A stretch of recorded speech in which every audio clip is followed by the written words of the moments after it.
Coming up this week, off screen. The Dark Universe rises with The Mummy. Sam Worthington takes us to the shack. Teresa Palmer's suffering from Berlin syndrome. Fritz Lang's Destiny is here in Müde. Richard Gere is Norman. Woody Harrelson is Wilson. And Rachel Weisz is My Cousin Rachel. All those to go on more, off screen. This is Off Screen. Off Screen. Off Screen. Off Screen.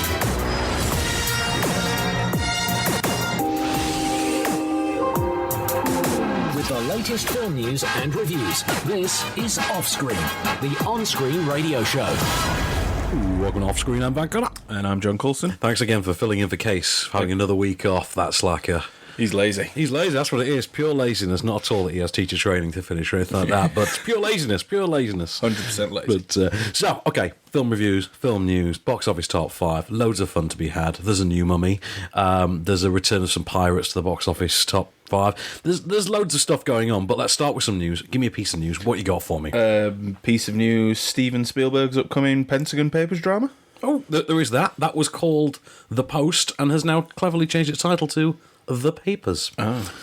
So every time every time I say that title, I'm going to be thinking, have you ever seen that movie, Sorry, I Married an Axe Murderer? With Mike Myers. Wayne, I was going to say Wayne. I like how you call the Weekly World News The Paper. But yeah, so Steven Spielberg's making a Pentagon Papers movie. So, you know, how the Pentagon Papers got leaked and told everyone the truth about the Vietnam War. And, yeah, all-star cast. Spielberg's making it. So Tom Hanks is the lead. Oh, great. Yeah, you know? I'm in. Yeah, you're in, aren't you? But also, Ms. Meryl Streep. Oh, no. You know that hack, that loser, as the US president currently calls her? Yeah. Yeah, her. So, yes, the US president's favourite actress. There's also going to be Carrie Coon from Gone Girl, who played Ben Affleck's sister. All right, yeah. There's also going to be Sarah Paulson, she of every Ryan Murphy series ever. She's going to be in there. It's going to be interesting. It really is. There's a lot going for it. I'm looking forward to it. And that's coming out. That's going to be out the very end of the year on limited release, and then it's going to get a wide release at the beginning of January. So it's almost like they're timing it for, you know. You're looking at me blankly. I mean the Oscars and the award season. And, Yeah, no, I was waiting for you to finish your sentence. Oh, right, okay. Well, I did the ... I nearly just shouted movie. movie, because we do that so often. All right, okay, we've got two films we want to get away in this block. Okay. And they're both one name guy movies. So one of them's named after one of our favourite people as well. It is. So Norman. Right. So Norman, which stars Richard Gere as the official title is Norman: The Moderate Rise and Tragic Fall of a New York Fixer. We'll just stick with Norman. Stick with Norman, yeah. And do you know what? If you were trying to describe the tone of the film, you could say it's a bit Normandy. Right. So Richard Gere is Norman. Okay. Right. Norman Oppenheimer. He is a elder middle-aged Jewish man living in New York. He is, as the title suggests, a fixer. Okay. And basically, he is a struggling wheeler dealer, a bit of a schlub. Richard Gere actually describes him as a schlub in interviews. It's a great word. It is, isn't it? And basically, he's just trying to get a prominent position in the hearts of the New York business community. It's not going so well for him. He hounds people, he tries to make deals, it never quite works out, and then one day he befriends a low-level Israeli politician who happens to be visiting New York, and charms him by buying him an overpriced pair of shoes. Okay. Flash forward 3 years, that low-level Israeli politician is now the Prime Minister, and he's visiting New York again. And of course, he reconnects with his old friend Norman Oppenheimer, and Norman soon finds himself this sort of unwitting centre of this massive scandal involving government corruption and shady business dealings. Right, we have a clip. It's like nothing you've ever seen Richard Gere do before. Okay. It's like a Woody Allen does Ari Gold, if you can imagine such a thing. We have a clip. This is Richard Gere hounding Dan Stevens in the park. So Dan Stevens is just, having a jog in the park. This is Richard Gere hounding him about a deal. A very high official, I can't mention his name right now, maybe an author, to sell his country's tax receivables to a third party. 80 cents on the dollar. Excuse me, I have to leave. This is unacceptable. Please. Bill, no, I wouldn't be doing this if I didn't think it was worth Joe's time. No, don't trust me, trust Philip. Good things come in surprising ways. You never know, right? I mean, What? Worst comes to worst, he kicks me out the door. No, worst comes to worst, he kicks me out the door. It is my job to keep people like you away. Don't you get that? Yes. So please, respect my position. Stop. Please. So I'll tell my partners that we had a good conversation. And we'll see what happens, okay? So this is the weird part. In a lot of the write-ups, for instance, they describe his character as being a quote-unquote court Jew. Oh, wow. And it's the funny thing is, you watch the film, it's got a really specific tone. And the old question I kept asking myself all the way through is, what's the Yiddish for joie de vivre? Because it has a very much, as you can tell from the clip, it has a sort of weird, bouncy energy to it. Yeah. And yet at the same time, it gets really downbeat and really somber and almost heartbreaking at times. And yet, as well, Richard Gere has, in his entire long career, never been as good as he is in this film. Oh, sweet. I like Richard Gere. I think he's a perfectly likeable actor. Yeah. You know, Red Corner, I think, was one of his most enjoyable films for me, because I love a good 90s adult thriller. And this is genuinely the best thing I've ever seen him do. And it's quirky, and it's charming, and it's a little bit suspenseful, and it is a dialogue-driven comedy. Steve Buscemi turns up in it, for instance. Always a good thing. Michael Sheen turns up as the world's least likely Jew. Okay. And Tony Blair turns up as... Imagine that. Yeah, that's weird. I know. Yeah, Tony Blair. The bar owner from Tron Legacy. He really will always be Tony He'll always be Tony Blair, won't he? His entire career. Wasn't he the bar guy in Passengers as well? Yes, he was the bar guy. But so he's basically able to play Tony Blair and bartenders. You say bar guy then. But no, terrific film. Joseph Cedars written and directed this. Wasn't terribly familiar with his work beforehand. I've not really had the chance to look at it. I think he's done a terrific job here. I think the screenplay is really sharp, really incisive. I think the fun of the direction of it is that it has this indie art house dramedy sort of a vibe going for it, and yet it's all dressed up in this sort of prestige picture kind of trapping. It looks like something that should be an Oscar film. Cool. And that's kind of helped by the fact that Richard Gere's giving you an Oscar-worthy performance. So, yeah. I mean, this is the thing. Richard Gere's done, in the last 2 or 3 years, he's done a few of these projects. Now he's going for a bit of an indie upswing at the moment. He did things like Arbitrage, and he played a homeless guy and a rich guy back-to-back. And they were released 2 weeks apart. Oh. And we all kept getting them confused, and the joke amongst us critics was, no, this is the one where he's the poor guy, next week's the one where he's the rich guy. And yeah, but this is the pinnacle. He's done this really well. Oh, brilliant. So before we move on to the next one man's name indie dramedy, let's plug the podcast. Okay, you download the podcast. I do. Did you use the iTunes podcast? Every time. So it's Apple Podcasts now. Yeah, it is. It's Apple now. Apple Podcasts.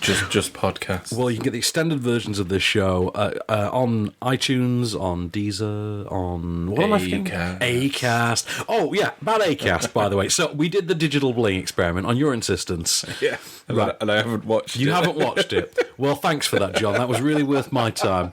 So we did a dry run 2 weeks ago on our last show, and we put the trailers and the movie posters in, things like that. And it was, you know what, it worked pretty well. I thought, okay, if you can do the prep time in advance, then this could be quite a seamless process. So this week we are going to do a grand full experiment with it. All right. So this week, Acast users can enjoy proper digital bling that we have thought about and calculated in advance. Actively tried for. And with all the links, the relevant articles on the site, etc., they're all going to be on there. And so, yeah, enjoy that if you're an Acast subscriber. If not, just go on the Apple Podcast, go on TuneIn, go on Deezer, anything. I know we're on TuneIn. I know that because my Alexa plays it. But Echo Dot, sorry. Yeah, I really wanted it to speak up in the background there. Just 'cause it's This is not US daytime TV. Oh, right, sorry. But okay, so let's talk about Wilson then, which is this is based on the graphic novel of the same name and stars Mr. Woody Harrelson. Oh. Yes, brace yourself because you're gonna love the sound of it. You're gonna race out and see this film, by the way. Right now, as soon as you're done here, you're gonna run out and see if you can catch a midnight screen. You will. All right. So the idea is Woody Harrelson is elder middle-aged man named Wilson. Go figure, because this seems to be a theme this week. His father passes away. His elder father passes away, terminal illness, and he decides to reconnect with his ex-wife, who he hasn't seen in nearly 2 decades. His ex-wife left him whilst pregnant with his child. The story is that she left him, had an abortion, and then moved to the other side of the country. It turns out she's now back, and he seeks her out. He finds her. She's played by Laura Dern. She's a sort of rock-styled waitress in a sort of low-rent family eatery, and she tells him actually she never got that abortion, and the child's very much alive and adopted and living somewhere nearby. Wilson, of course, then goes and tracks her down, only to discover she is a sort of gothy, plus-size teenage girl with all of his neuroses. Right. He is the ultimate curmudgeon, a man with no filter whatsoever, and yet insanely lonely and will talk to just about anyone. Here is an example of roughly how that sort of personality goes in the real world. Oh, chips, enjoy, guys. When are you done? Wilson, I can't. Oh, no, I got a great surprise for you. Excuse me. Do you think I could get this with the aioli on the side, as I requested? Yeah, I'm so sorry. Let me take that back. And we still haven't seen that bruschetta. I'll get that right away. No. Listen, I can't wait wait anymore. No, I I'll got lose my job. Look, it's your daughter. Isn't she beautiful? Excuse me, we have tickets to Wicked, and we... Hey, shut the up. Can't you see that this woman is having a profound moment? Right, again, like Norman, this is one of those, I can't believe Woody Harrelson's got this in the tank. Right, first of all, wow, this is what we've been building to since Zombieland. Remember when Woody Harrelson came out of nowhere with Zombieland? Like, wow, okay, brilliant, do more of this. They were good times. Well, this is it. This is him doing, effectively, a Bill Murray movie. All right, brilliant. You know those dramedies that Bill Murray has been doing for 20 years that no one quite gets? This is Woody Harrelson doing one, and it's actually good, and it's actually funny. In fact, it's a lot like St. Vincent. If you saw that one with... I did. Yeah, you laughed at one with Bill Murray and Melissa McCarthy and Naomi Watts. That one. All right, now I wish I bonded with. He was a curmudgeon who bonded with a child. Right, same thing here. Woody Harrelson bonding with a teenager, his daughter in this case, does not ever go where you think it's going to go. It has no coherent A to B. Describing the plot is almost pointless because it just seems to be about, you know what, this guy's just alive. That's the plot. Here's just the situation. Watch it. Yeah, here's the situation. There's a dude with a pulse and a beating heart, and that's about as close as you're getting to a coherent story. Just some stuff happens to him. And because it's Woody Harrelson and he sells it so well, and the script is so good, and the direction is so tight, it's actually really, really gripping and hilarious. Absolutely hilarious. And it's got a great supporting cast. Well, Judy Greer's in there. Say Laura Dern. Who's Larry David's wife from Curb Your Enthusiasm and Suburgatory? She's in there. I loved the hell out of it. I thought it was great. It's something I didn't expect to be as good as it was. I expected quality because of Woody Harrelson, but maybe not quite to this level. It was excellent, though. With the latest film news and reviews, this is Offscreen, the on-screen radio show. And we're back and dancing. So it's time to get parental. Let's talk to the mummy. Yeah, I went there. Right. So, right. I mean, did you really think we needed a remake of the Mummy? No. Something that kept you up at night? There was the need for a remake of the Mummy? No, but the sword leg lady's in it, so I was like... Sword leg lady, yeah, from Kingsman, because no one actually knows Sofia Boutell's actual name. Yeah. So, okay. So the idea is, this is not just a movie, this is a franchise launcher. Right? Right. You have to get that out of the way instantly. And to be fair to Universal, the film literally does that because the Universal logo pops up, you know, the globe with Universal on it, and then it turns to the other side of the globe, which is meant to look like an eclipse, and it says Dark Universe over it. And you sit there and you think, is that a new production company? And then you remember that it's actually this weird franchise thing. So the idea is there's going to be a Frankenstein one, there's going to be a Wolfman one, there's going to be all this nonsense to come. Yeah. Right. Nonsense. That's going to come up. That's going to come up in a minute, believe me. Okay, so the idea is it's the plot of The Mummy again, only it's set now. The Brendan Fraser character is now an actual US soldier who happens to have a side hustle in which he raids tombs in Iraq and sells antiquities on the black market. Oh, and his sidekick is Nick from New Girl. So, yeah, because as you do. Yeah, so, yeah. Anyway, let's say Brendan Fraser character, Tom Cruise in this case, his sidekick being Jake Johnston from Drinking Buddies, New Girl, Jurassic World. Drinking Buddies, yeah. Remember that? Yeah. Right. But one day they raid a tomb. They're actually tomb raiders, based on a map that Tom Cruise has lifted from a casual sexual encounter with the world's perkiest blonde archaeologist, who's played by Annabelle Wallis from the movie Annabelle, because that's how they cast that movie. Right. Anyway. Right, she plays like Cameron Diaz with the sort of tone of Elizabeth Debicki. Basically, we need neither actress anymore. We can just use Annabelle Wallis now. All right. Right. The idea is he goes in, they find the tomb. It's the mummy from centuries earlier, who's obviously been like a criminal trying to sacrifice to resurrect a god, and she's been locked in a tomb for centuries and centuries and centuries. And Tom Cruise accidentally wakes her up, and she curses Tom Cruise, and Tom Cruise is then marked to actually be the human sacrifice so that they can kill him and bring forth the god's set and take over the world. Oh, and the mummy in this case is a woman. So the idea is this time around the mummy is a woman, the target of the mummy is a guy. It's all in the present day, and they've got their own version of S.H.I.E.L.D., as you'll hear in our clip, who's led by Dr. Jekyll. Oh, these are the ones with the hilarious name. Prodigium. Yeah. Right. Led by Dr. Jekyll, played by Russell Crowe. And he's in this clip, he's going to set up the world for you. Welcome to Prodigium, Mr. Morton. From the Latin, monstrum vel prodigium. A warning of monsters. Forgive the state of things, we had very little time to prepare for our guest, and only the information Jennifer provided to go on. In truth, she works for us. It's not an exact science, this business. And the business being? Evil, Mr. Morton. Recognize, contain, examine, destroy. She is by far the most ancient we've ever encountered. Right, quick question for you then. What's the worst Marvel movie of the Marvel Cinematic Universe? Iron Man 2. Yes, you got it in one. Okay.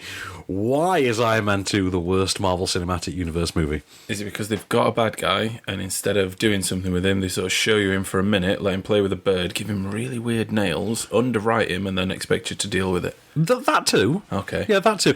It's more, for my money, it's more that they spend most of the film really trying to force the issue of the cinematic universe. All right. Regardless of whether or not it makes sense to the story, it's a case of here's stuff we need to put in because we need that for 3 movies from now. All right, yeah. Right, welcome to this world. Right, they learnt nothing from Iron Man 2. They learnt nothing from every pre-Wonder Woman DC movie. And now they're doing the same thing themselves. So what you have is a movie that manages to pull the most cynical move since X-Men Apocalypse stopped dead for 10 minutes to give Hugh Jackman a cameo. Oh, yeah, it did do that. It really did. And this movie does something very similar for something that has no relevance to this plot whatsoever. And yes, it involves Russell Crowe. And if you know who's playing, you can probably venture a guess as to where that's going. Right, from pretty much the point that happens, this movie falls to hell. And it falls to hell in the sense that it makes no sense. Its characters do things that they couldn't possibly know to do. Its ending is open to the extent of just being... Well, it's open and ambiguous to the point of just being phoned in, to the point of just being incomplete. It's not got an ending, it's just got a just put my name on it, hand it in, it'll be fine. They'll just assume that I put an ending on it. They won't read to the end, they'll just see my name, they'll think I put an ending on. It's fine. Right, it doesn't make a lick of sense. I didn't even stick around to see if there was a post-credit sequence because one, I was in a rush and I had to get from Waterloo to Soho in 10 minutes. Anyway, did you sprint? Well, it was raining, and yes, I did. This is the thing. I didn't stick around to see if there was post-credit scenes because even if I wasn't in a rush, I didn't care enough to. I was not even annoyed. I was just kind of frustrated and bored more than anything. And what really annoys you more than anything is the first hour of it is really good. The first hour of this is actually really solid. Oh, no. You know, the setup of the plot of The Mummy, which is, you've got to find them, you've got to do the story of the mummy, you've got to resurrect the mummy, you've got to establish what the mummy does and what her goal is. Right, that stuff, this does really well. Right. And the idea of setting it in the present day, etc., really solid. The idea of what they do with the Tom Cruise character to begin with, really solid. The problem is, when the film falls apart, so do the characters. So Tom Cruise's character, who initially is kind of a lovable rogue, he's it's kind of like Tom Cruise's character from Night and Day. Same kind of thing, and he does it really well. The problem is, as soon as the film falls apart, they forget about that bit. Oh, right. Yeah. And any character development that he should have then falls by the wayside. Annabelle Wallis, same thing.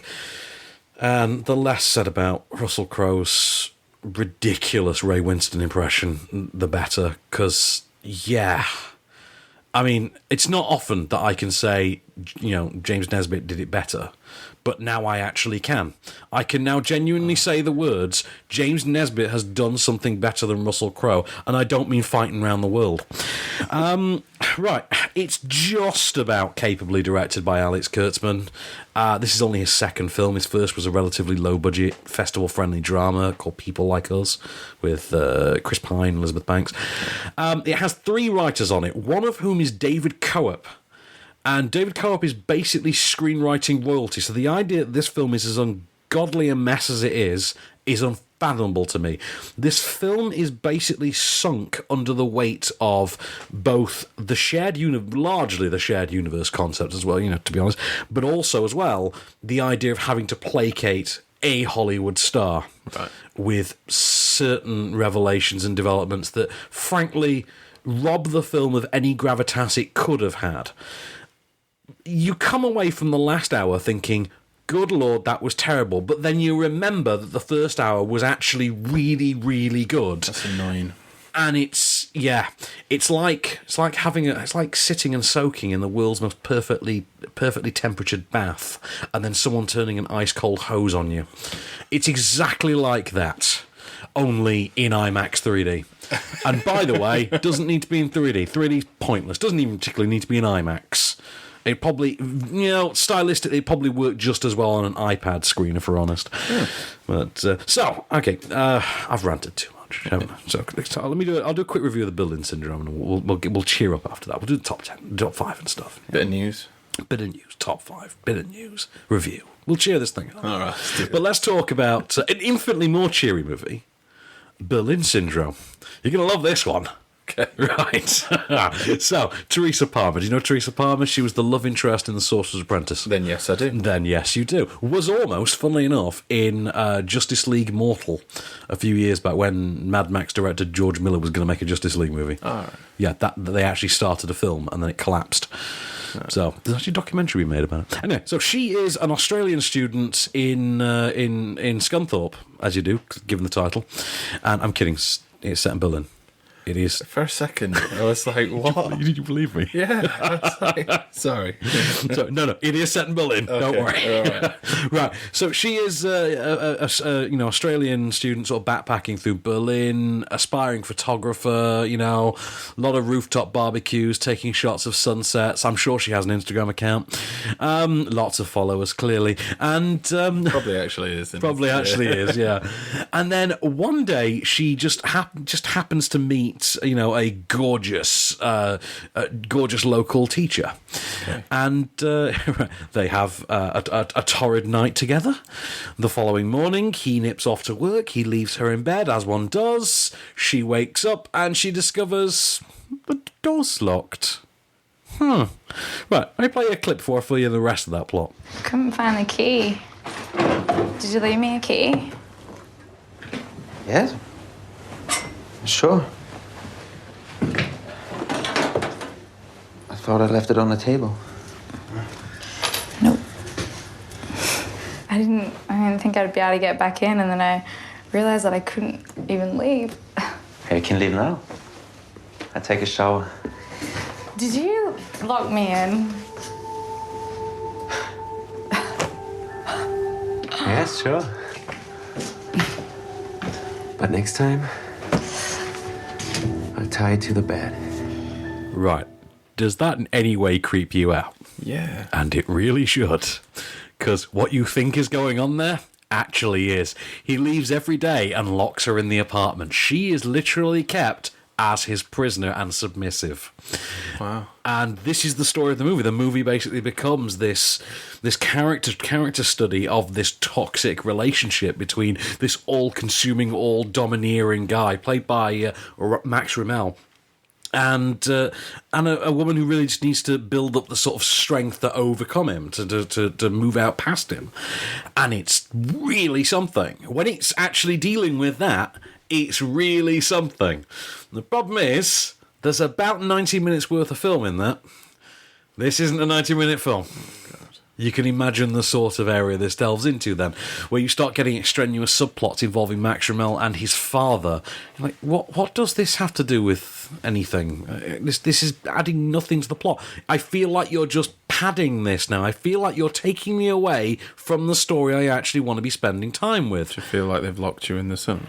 I feel like I've been locked in a room and I have no way out, exactly. So Kate Shortland has directed this one, and to a lot of buzz. She's come the last couple of years, because she directed Somersault a few years back. That was 14 years ago, Somersault. Sorry, I remember that being so much more recently. But yeah, and this is really something. It's got atmosphere. It's got visual tension to it. It's got sincere gravitas. It is a character study. It is a film that doesn't so much rely on plot so much as it does just the machinations of character, the ins and outs of Teresa Palmer's character. And to be fair, Teresa Palmer really does pull this off. She has got the acting chops to actually make this work. I was quite surprised by that. I always think of her as being a lot more cookie cutter than she was in Warm Bodies as well. Actually, remember that? She was the love interest in what is the Nicholas Hoult zombie romantic comedy? Oh yeah, the Zom-rom. The Zom-rom-com, yeah. I I always think of her as being a bit more cookie cutter than she is. And actually, do you know what? My bad, because clearly I was wrong. Yeah. And yeah, if this had lost the extraneous elements like the father-son subplot, I'd be a lot more fond of it than I am. But I do think quite highly of it. And yeah, I'm sold. Huh. With the latest film news and reviews. This is Offscreen, the on-screen radio show. And we're back.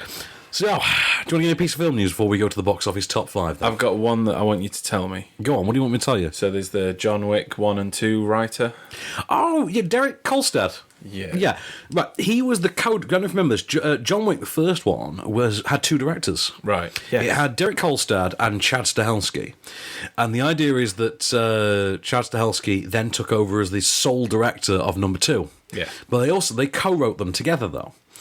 And I think in this case, he's coming back for the third time. So there's John Wick 3 that we are getting sooner rather than later. Sweet. We are going to keep the same writer. There's no going off and getting Brett Ratner or anything. Don't worry. All right, cool. So, because no one wants that. No.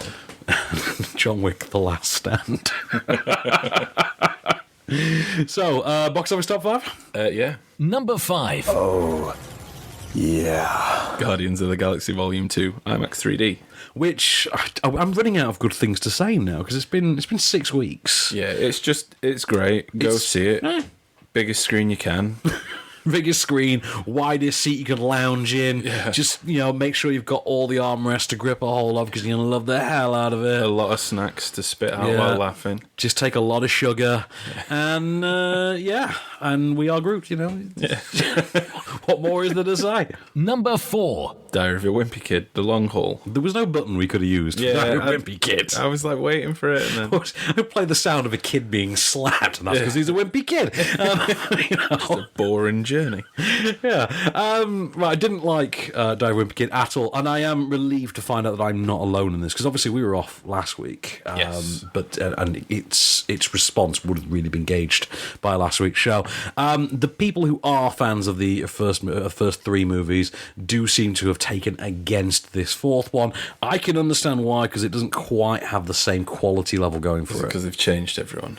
Well, they've changed everyone, but also they've got the author of the books to write the screenplay for the first time. So they've changed everything. So they've changed more or less everything, and it's just not the same. I think it's the same director, though. So it's a different film, but it's got the same name, and you're expected to just accept that. Yeah, I think it's same director, but different writer, different cast. And you went, oh, just change everything. If you can, don't give me half a job, man. In for a penny, in for a pound. But no, it's lowest common denominator poop jokes, and really, to be honest, I expect better of this series. This is a series that made me emotionally invested in Diary of a Wimpy Kid Dog Days. I mean, come on. Number 3. Pirates of the Caribbean, Salazar's Revenge, Dead Man's Chest, numerous other names. No, Dead Man's Chest was the second one, wasn't it? Dead Man Tell No Tales. Dead Men Tell No Tales, sorry. yeah, because dead men do a lot in this. They also have Ghost Sharks, so they do a lot in this. Yeah, Ghost Shark 3D. is actually a direct-to-DVD horror movie, incidentally. Let's not talk about Ghost Sharks. Let's just move on. Right, so funny story. I asked my 20-year-old neighbour earlier if he'd because he said he was going to see it. He did also tell me he was a fan of the sequels. So I said, "Okay, what did you think of the fifth one?" And he said, "Oh, I loved it. It was so funny." I was like, okay, but you like the sequel? You like the sequels? That's fine. Okay, I understand that. If you're of that mindset, whether you think the sequels are any good, you're obviously going to fall for this as well. If you're someone like me who thinks only the first one was any good... Wasn't he 6, though, when the first one came out? He will have been, yeah.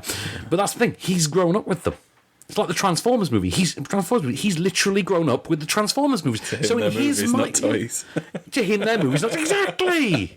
Not like you and me, where it's a cartoon series and some really well-built metal toys. Yeah. Not like now, where they're just crappy plastic. But anyway. But yeah, if like me, you think the first one's the only good one, this is just bilge. Okay. If you love those sequels, you're probably going to love this too. Number 2. Baywatch. Baywatch, baby. You love that sound. I do so much. Right, I don't understand the hate for Baywatch at all. I loved every minute of it. I laughed every minute of it. I think The Rock is on fine form. Is The Rock here. what he does no wrong? Yeah, exactly. The Rock. You know, he's solid as a rock. Yeah. Exactly. Nice.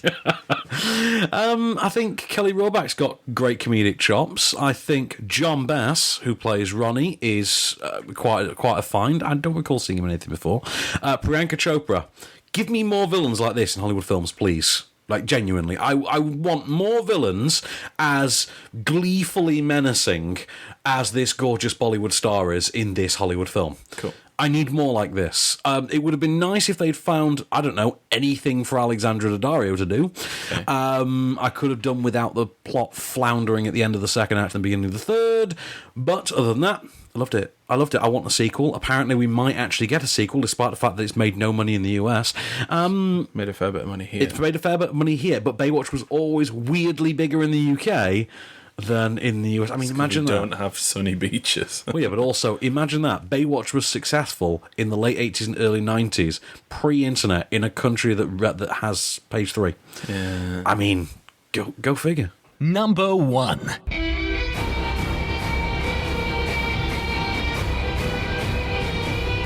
Wonder Woman. Well, obviously we didn't get to review this last week. No. So, right, here's the thing I never want to say out loud. Congratulations, DC. You finally made a good one. Fairness, they've had a few shots. Yeah, I mean, don't get me wrong. I mean, fourth time's the charm and all that. And, you know, all your boys failed, so it was only fair that you let the girl take a chance, and it turned out she was better than all your boys. She was better than your Batboy. I mean, really, what are the odds? Okay, right, sarcasm aside, Patty Jenkins is a marvel in this movie. Ooh, no pun intended. Hey. Right, Patty Jenkins, writer-director here, terrific job. Absolutely amazing. Gal Gadot has actually learnt to act. Nice. And she's great. Chris Pine, best performance of his career. Never thought I'd say that, although that's a low bar, let's be honest. Hey. Well, imagine if you took the arrogance away from Captain Kirk. Okay. Right, basically you've got a love interest and Indiana Jones in one package, and he looks like Chris Pine. Okay, so that works. Well. You've got a story that's actually interesting. You've got characters that are actually engaging. 10 minutes into this film, I turned around to John Nottingham and said, is it me or is this actually good? And he's like, yeah, it actually is. And then at the end of the first act, genuinely, Do you know what happened? And this has never happened to me in a DC film before. No sarcasm. This genuinely has never happened to me in one of these movies. I smiled. Oh, wow. I actually smiled. I enjoyed the emotional catharsis of a moment between two characters in a superhero film made by Warner Brothers and DC Comics, and I smiled. And you know what? That's how good Wonder Woman is. I need to ask, is it at all in the dark, or does it rain at any point? Funnily enough, the first act takes place on the island of Themyscira, or Paradise Island, whatever you want to call it, and it looks terrific. It looks like Lost, of all things. Yeah. Like Lost, with the set of 300 and Thor planted upon it. The whole film, by the way, plays like the character of Thor doing the plot of Captain America, the First Avenger. All right, cool. Right, so imagine that, but Thor's a girl. I mean, he already had the hair, to be fair, but still. If you read the comics. Yeah. Anyway, so, but what was your question, sorry? No. Dark, right. Once they get to the front, once they get to, World War One, it does get a bit grim and a bit grimdark and a bit, dimly lit, as these things always do. Bit rainy. No one ever brings an umbrella, the usual. Bit DC. But a bit DC, yeah. But good DC. It turns out there is such a thing. All right. So, yeah, fair play. I'll eat crow on this one. I thought Wonder Woman was going to suck. And in fairness, 3 other attempts at a DC. Yeah, to be fair. If I made you dinner 4 times, right, and the first 3 times gave you food poisoning, you wouldn't eat it a 4th time. No, well, I probably shouldn't eat the 2nd or the 3rd. But you probably shouldn't. But, DC movies, different rules apply. Right. Give me some film news, please. You say that when I don't have it in front of me. I'll give you a second to load it up.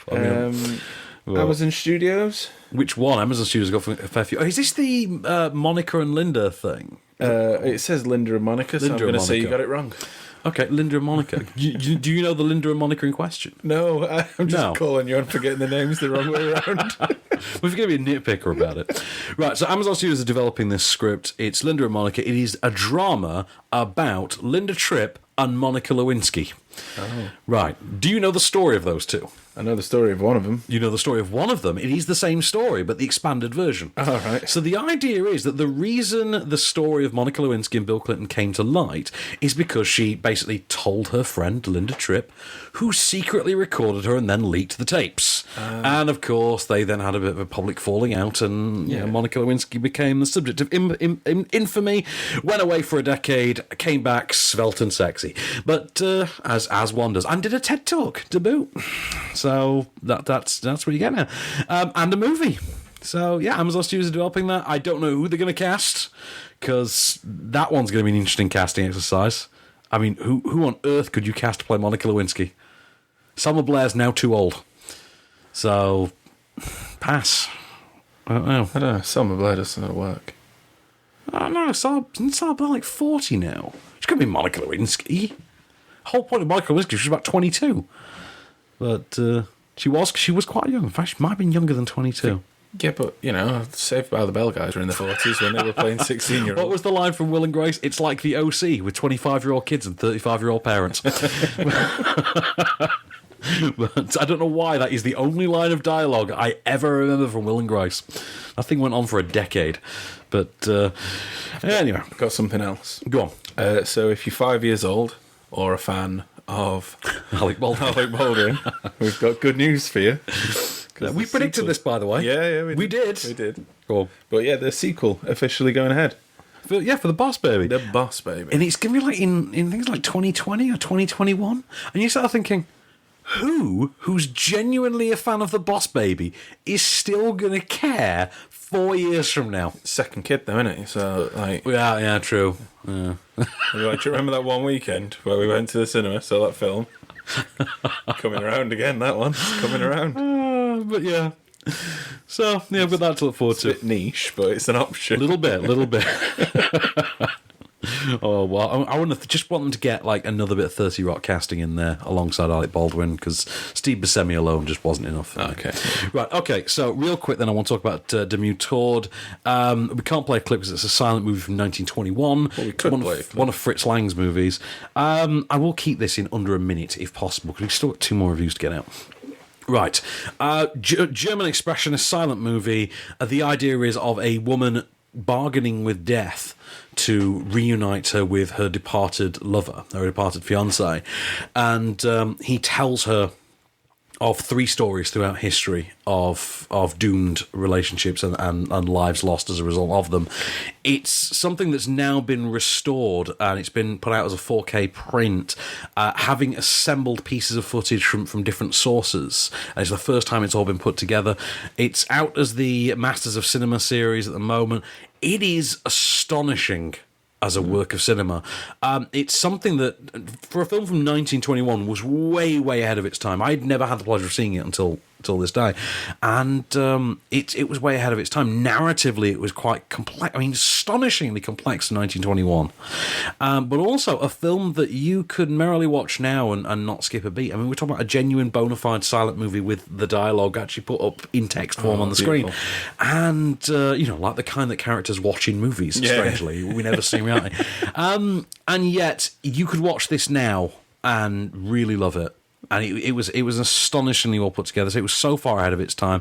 It's a reminder of the craftsmanship that Fritz Lang always had, the craftsmanship that led to, well, the most iconic thing obviously was Metropolis, but that's one of the most iconic films ever. But it's a reminder of exactly where that all comes from. And he didn't just make the Golden Robot movie. So, yeah, I loved it. I'd merrily watch it again. With the latest film news and reviews, this is Offscreen, the on-screen radio show. And we're back. So, where to now, Mr. Coulson? The Shack? Take you to The Shack. It's not a basketball biopic, I'm afraid. Oh. I know, I was really hoping to. Would have been awesome. It really would have, wouldn't it? Tate Eggs is Shaq. Who do you get to play Shaq? I know. It has to be Shaq. I think that's really, really Shaq. He's massive. Or Kobe. Oh, not Kobe. Man, who are we talking about now? It's Kobe, isn't it? Yeah, Kobe Bryant's. Right. Okay, so The Shack, which is... This is going to be a very quick review. So, Sam Worthington is bizarrely an American. He's a father of 3. He takes his kids away to a shack that his family own on a lake. His young daughter goes missing and is never seen or heard from again. She's presumed dead. Years go by, and he receives a note one day whilst his family are vacationing away, and the note says, come and visit... I'm paraphrasing, but come and visit me at the shack. By the way, I'm God. And so he goes to the shack, and God is there, and God is played by Octavia Spencer, as one does, and she's got Jesus with her, and she's got... I forget the other character, and basically the idea is they want to set him straight, as it were. They want to answer his questions and make him understand. Here's a clip. Mackenzie Allen Phillips. My. Look at you. Do I know you? Not very well, but we can work on that.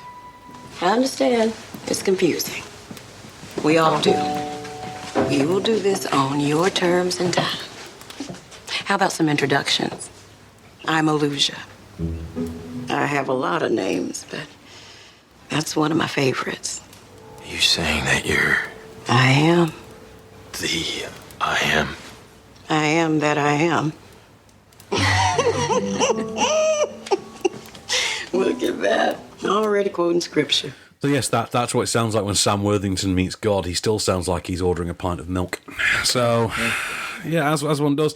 Not an awful lot to say with this one. It's basically like Collateral Beauty if you took out the weirdly hilarious nastiness to it, but then entrusted it into the less than capable hands of Sam Worthington, a man who still somehow has all the charisma of a vacuum cleaner, but all the range of a coat hanger, all the charm of... I don't know, a sofa spring. It's just, you watch it and you just sit there and you think, I don't quite understand who this is for. And frankly, trying to work it out is angering me. And yeah, and it goes on far longer than it should.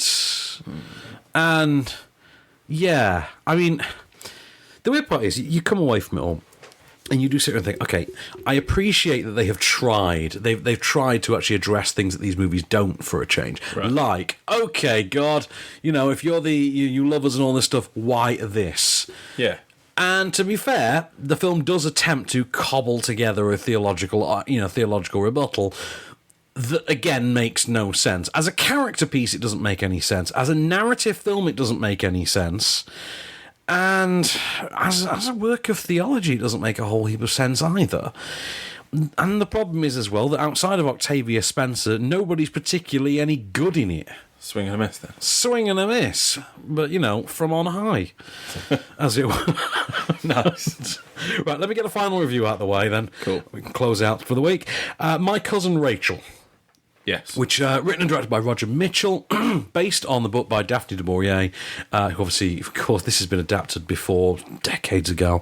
And, Daphne du Maurier's work we mostly know through things like The Birds, Hitchcock's The Birds and things like that. And was it Mandy? I can't remember. But, Rebecca, sorry. Right, the idea here is Rachel Weisz is, wouldn't you know it, Rachel. Oh, yeah. Right, Sam Claflin plays two parts here. He plays an adult cousin and the younger cousin. Right, the idea is that younger Sam Claflin's parents have died. He's gone to be raised by his older cousin. Okay.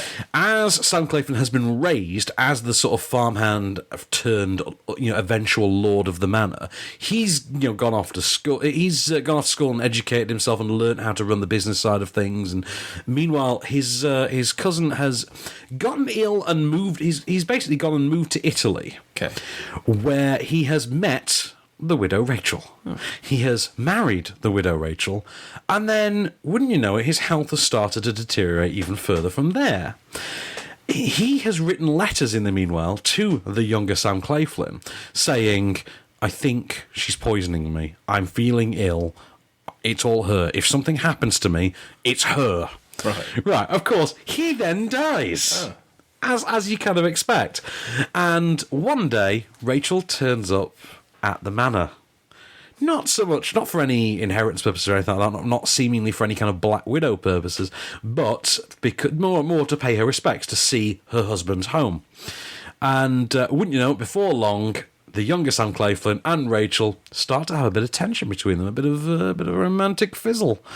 But she wants no part of it, and the question soon becomes, is she playing a game? And if so, which game? Here's a clip. Perhaps tomorrow I could borrow a horse and have a look around. Such an odd feeling. Driving up to the house, Seacom standing by the door to welcome me. I've done it so many times in my imagination. The clock struck the hour as we drove up. I even seemed to recognize the sound of the bell.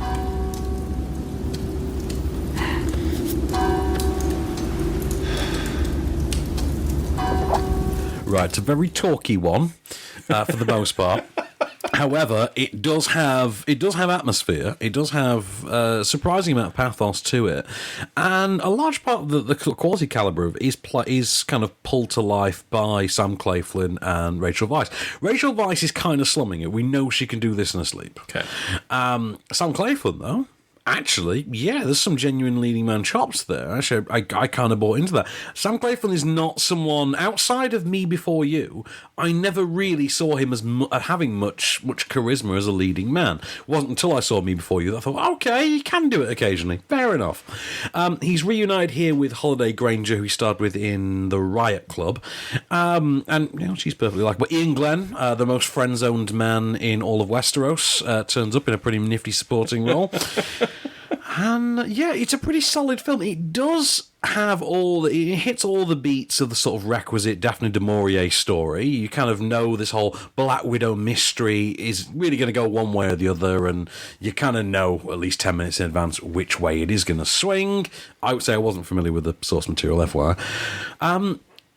To be honest with you, it is very good. It suffers only in coming after, I think, Lady Macbeth. Having said that, this is more mainstream than Lady Macbeth, but not quite as good.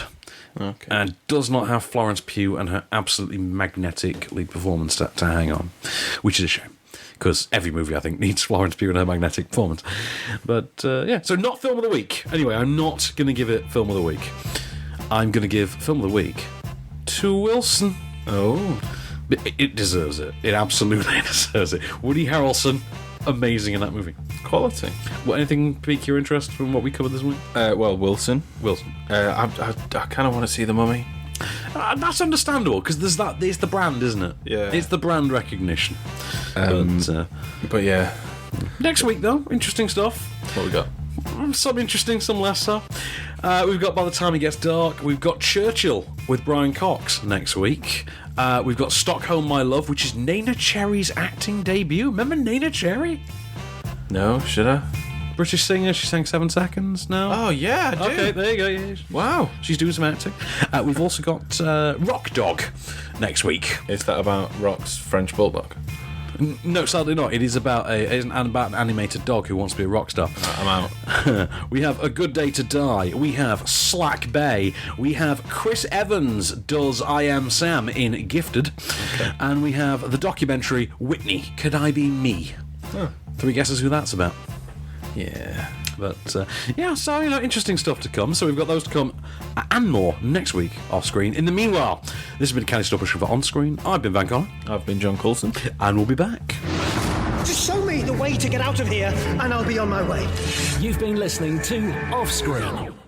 For more news and reviews, visit onscreenfilm.com.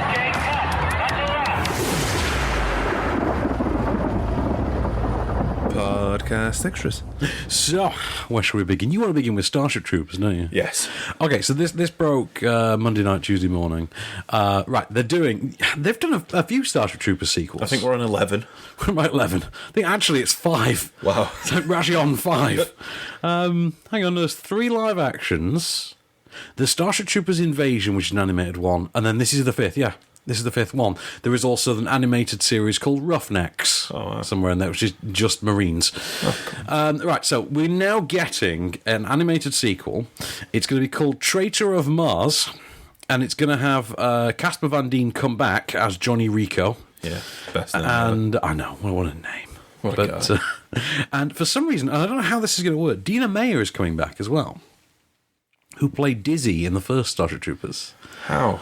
I don't know, because anyone who's seen the first Starship Troopers knows it would be somewhat difficult for Dizzy to make any kind of a return. No spoilers. No spoilers there, but it would be somewhat impractical for her to return. So here's the weird thing, though. This is going to be a DVD movie, as it were. It's coming out through Sony. Okay. It's getting a one-night theatrical release through... Have you heard of Fathom Events? No. They keep doing this. Every 6 months or so, Fathom Events take a high-profile, direct-to-DVD usually animated film, and they give it a limited theatrical showing. They did it with Batman the Killing Joke last year. All right, yeah. And there's been one since as well. Now they're doing it with this. The plot of this movie, certainly, is that Johnny Rico is demoted and sent back to be like an academy instructor. All right. Basically took the Clancy Brown role from the movie. Yeah. And he sent to like a satellite installation on Mars, whilst the actual, what do they call them? What's the Marine... Mobile infantry. Yeah. Whilst the mobile infantry is off attacking the bug homeworld, putting in their final offensive. However, the bugs are smart bugs. Bugs that can think.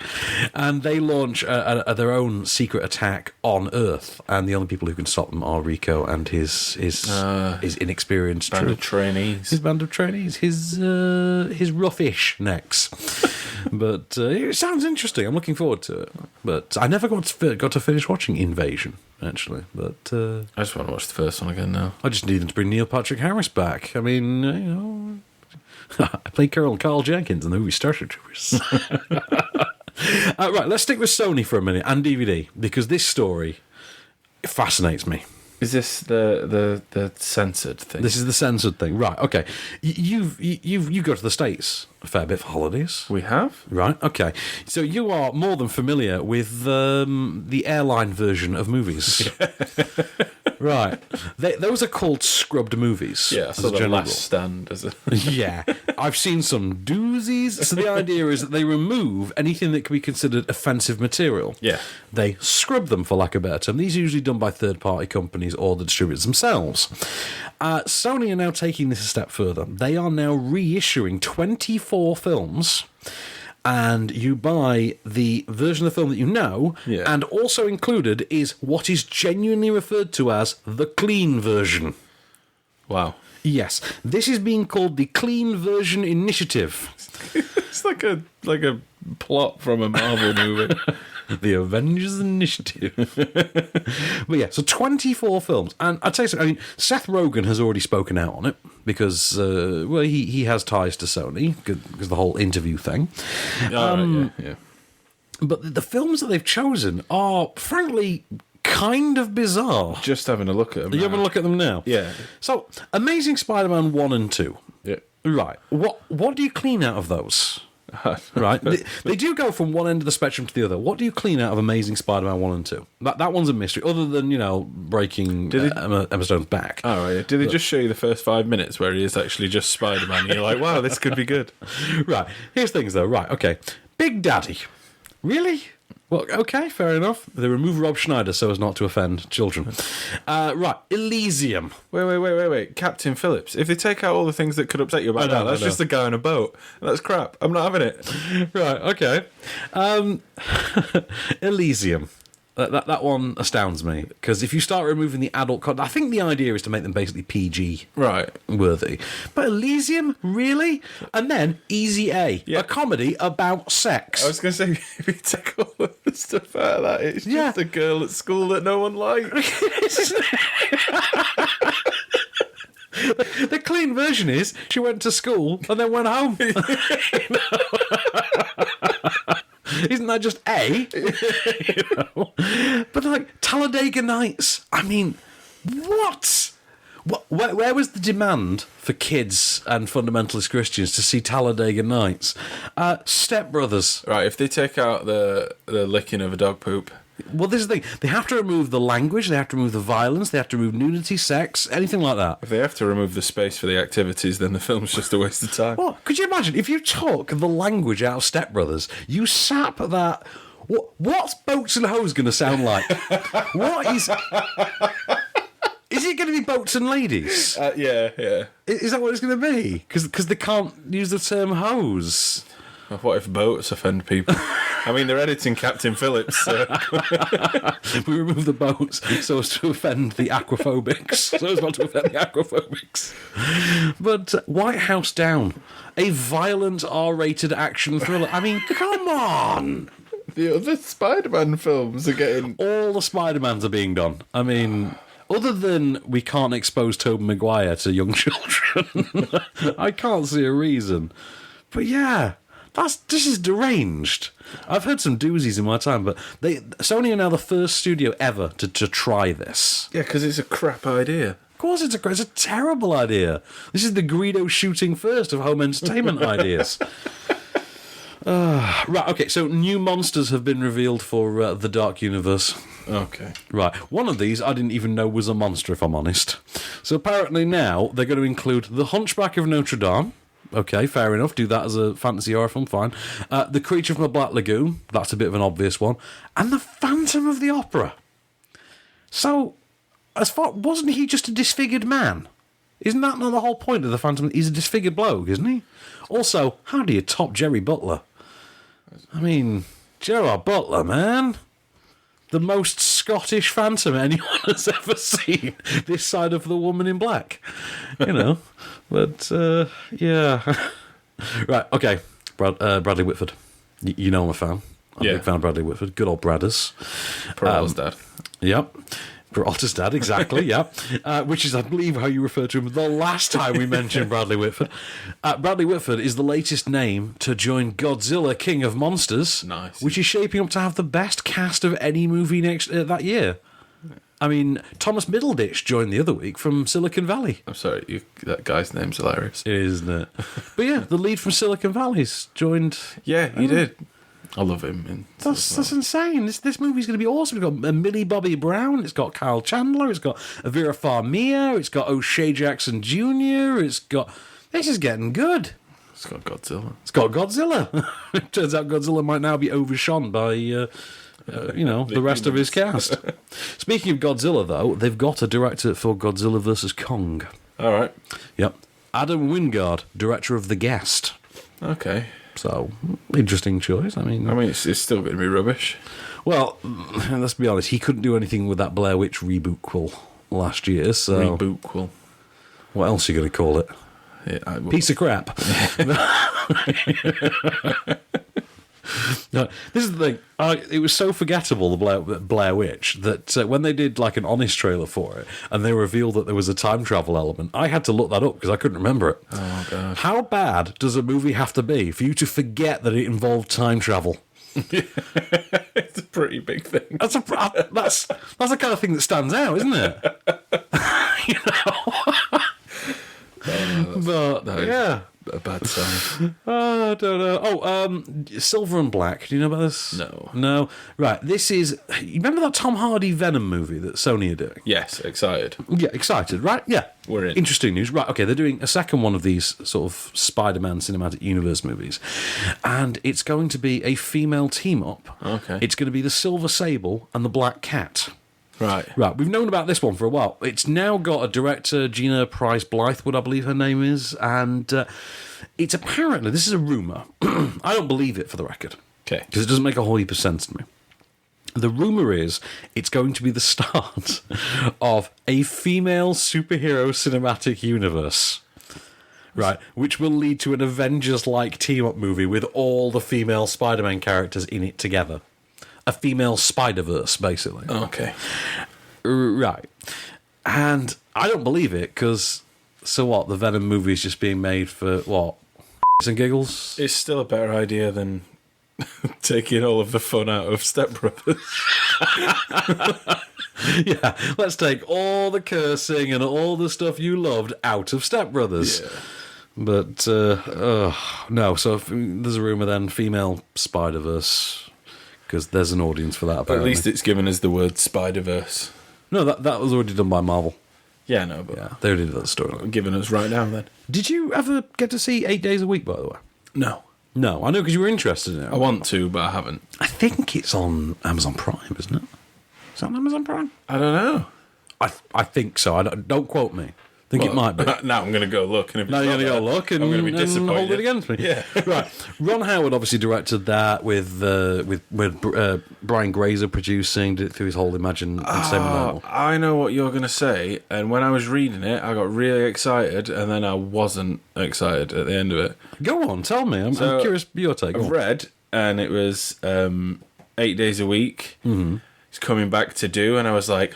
We were talking about this the other day, and then it was like, not what John thinks. I was like, oh, come on. Let down. No one cares. We're getting Pavarotti, yeah. I know. We're getting a Pavarotti documentary from Ron Howard. I'm like, we're going to get the second half of the Beatles story. This is going to be awesome. I know. Imagine a proper version of It Was 50 Years Ago Today. Yeah. Yeah, that would be great, wouldn't it? But no. We're getting a Pavarotti documentary. It is going to have the 8 Days a Week team working on it, though, so all the behind-the-line guys. I still don't care, though. I know, I'll be honest, I'd forgotten that Pavarotti had died, if I'm honest.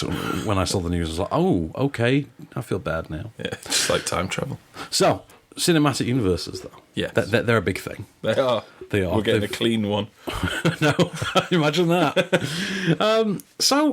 Right, here's one for you. Right, they want to make a Transformers cinematic universe. We've already got 12 movies, that's pretty much in there.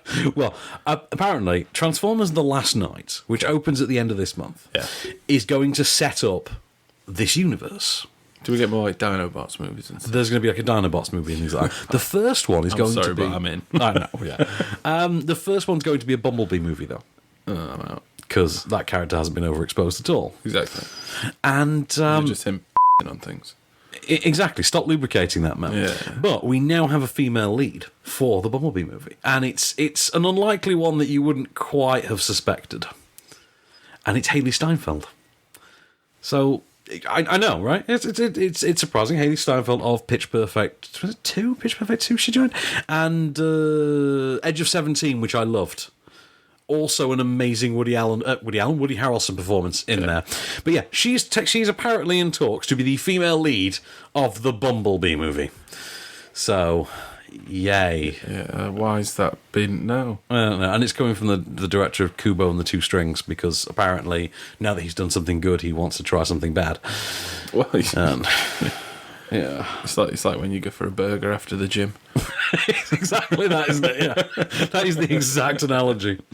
Right. Daphne Keane. Remember her in Logan? She played Laura in Logan. Then yes, I do. No, you do. You were a fan, I presume? Oh, so good. So good, I know. Right. She's not going to reprise that role anytime soon in any of Fox's other, 9 ongoing X-Men spin-off movies that they got going. They have said they're not against the idea of her coming back, though. Right. But if she did, they think she could just carry a film. Now, to be fair, I'm not against that idea. Because I'd kind of like to know what happens after Logan. Yeah. And if you leave it a few years and let her, grow into sort of mid-teens kind of age, yeah, I'd like to watch that. That'd be quite interesting. Because the X-23 comics are badass. All right. Yeah. They are really good. And I'd love to see those done as a movie. And, well, we've got Logan now, so we've seen that done. If they can do the same as what they did with, like, Death of and Old Man. Yeah. There's some good stuff to be done in there. Right, Joseph Kosinski, who directed Oblivion. Remember that one? Remember that movie? Is that the... I was just going to spoil it then, but it's the Tom Cruise one, yeah. Sci-fi one. Everything's silver. Everything's silver and glass, yeah. Well, Joseph Kosinski, who directed that, he also directed Tron Legacy, is apparently the top choice to direct Top Gun 2, which has now officially got a title. It's Top Gun Maverick. That's a bit disappointing, really, isn't it? Yeah. I was hoping for Top Guns. Part 2. Yeah. Why is everyone go Part 2 second? I don't know. Yeah, I think just plural or Top Gun Retaliation. Yeah, well, yeah. Colon R title. Colon R title. Or Two Tops, Two Guns. Nice. I mean, that one works for me. Let's see what else we got here. I mean, the soundtrack's out for Baby Driver. I don't have the details to hand at the moment. Let's see. Oh, we've said about Boss Baby, haven't we? We have. Which, will you be... Have you seen the first Boss Baby yet? No, because I'm not 5. I am a fan of Alec Baldwin. You're not 5, but you are a fan. Yeah. So you meet 50% of the criteria. It's not good enough. Is that not, is it? Theo James, apparently. People keep hiring him. I'm not entirely sure why. It's because his first name's kind of cool. Yeah, presumably. He has scored the lead role in David Rosenthal's thriller How It Ends, which is about a father trying to get home to his pregnant wife when the apocalypse breaks out and she's out of the country. So basically it's the plot of Due Dates with an apocalypse. All right, so it's going to be crap. Yeah, and it's for Netflix. So, yeah. Jake Gyllenhaal's going to do a World War II adventure called The Lost Airman. I'm always in with Jake Gyllenhaal. Yeah, well, this is a shot-down pilot who has to team up with the French... True story as well. Teams up with the French resistance to evade capture from the Germans and escape. And, yeah, this could be interesting. He's going to produce it as well, by the way. All right, in. So let's see what else we got. Oh, Juan Collet-Serra, who directed Non-Stop. I avoided this because I didn't know how to do the name. So. It's Juan. Yeah. Collet-Serra. He's going to direct Waco, a movie about, wouldn't you know it, Waco. Okay. Do you know the Waco story? Not really. This was a siege in 1993 between the FBI and you know those cult compounds that they have in the US. Yes. You know the kind that they're a very American construction, those, aren't they? The fenced off compounds White where buildings. they've usually got like a cult leader and everyone's got a big assault rifle. Yeah. Well. Yeah. What else would you have? Exactly. Well, in this case, it's the FBI. It was a siege, and a lot of people died, and it's regarded as something of a... No, I do know about this, actually. Yeah, you'll know. It's a bit of a stain on the FBI track record. Yeah.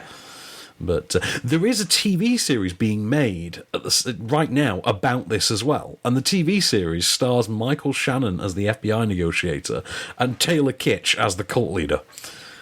Taylor Kitsch. I know... But you know what? He was perfectly tolerable in True Detective Season 2. Yeah, but he did that Dude on Mars film. He was fine in that. It was Battleship that really sunk.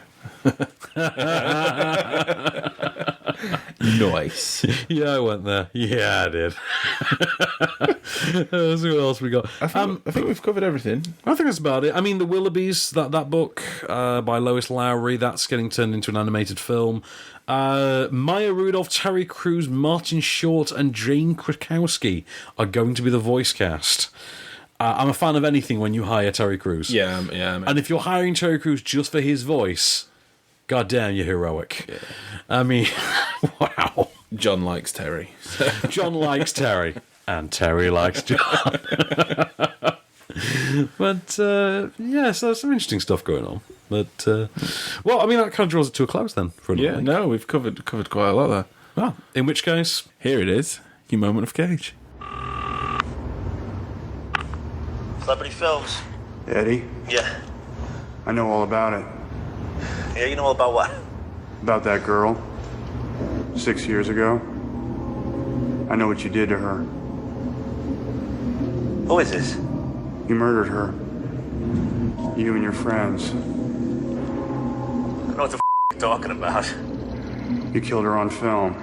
And now you're all